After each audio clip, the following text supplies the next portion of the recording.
How we doing, sports fans? Team Justin here, and good night, solid night, but we were about 20 seconds away from having a great night.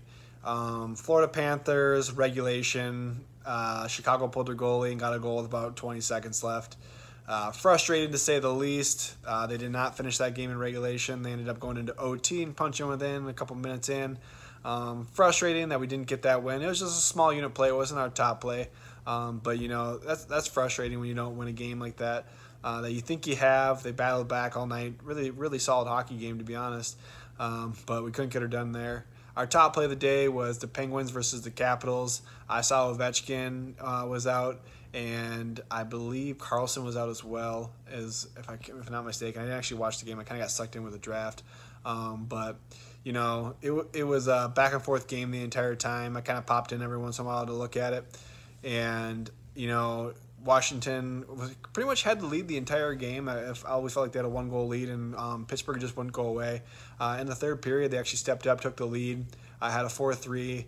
And then Washington pulled their goalie as well, took it into OT. But then Pittsburgh was able to punch one in. We had them on the money line. Our free play hit, it was Boston versus Buffalo, over 5.5 goals. That was also a winner. We're on a nice little free play run for you guys. And then our parlay hit as well. Like I said, our parlays are always on the money line. I don't ever want to get screwed like I did on the Panthers game when the value is already there in the parlay. And we've been doing very well in our parlays. I think we're well above 50% on the year with our parlays, which is kind of unheard of. They're always a minimum 3-team parlay. I don't count them as part of my record. I don't count them as part of my day, but it is always a nice little bonus when they hit. I know a lot of guys put small units on them, and they have pretty big payouts.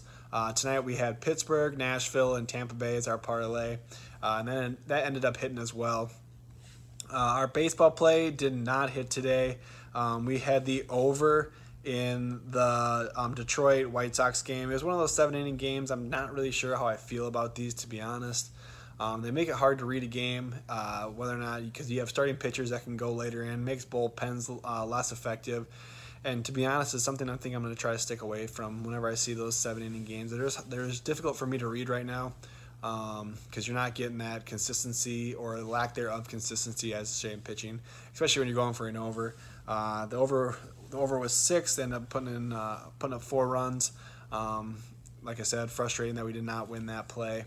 But like I said, we had a pretty solid day in the NHL with that Pittsburgh play as well as the parlay hitting. All pretty good odds, even money, so we ended up being positive in that.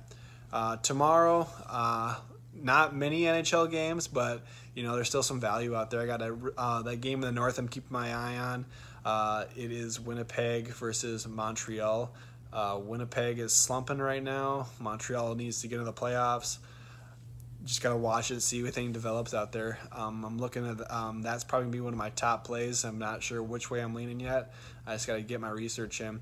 But my free play for you guys, and right now we're on a 9-3 free play run. Probably one of my strongest ones. I've always struggled with free plays, and I'm happy we're finally getting these dialed in. Going after it a little bit tomorrow, we're taking Colorado on the puck line versus the San Jose Sharks. Sharks surprised Arizona, or Arizona had a letdown, got scared of the playoffs, I don't know. But Colorado needs a win.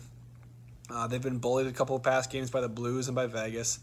They need to come out and assert their dominance, or they very easily could let Minnesota catch them in the standings.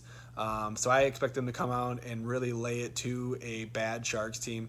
And we're taking them on the puck line. I think right now it's -110.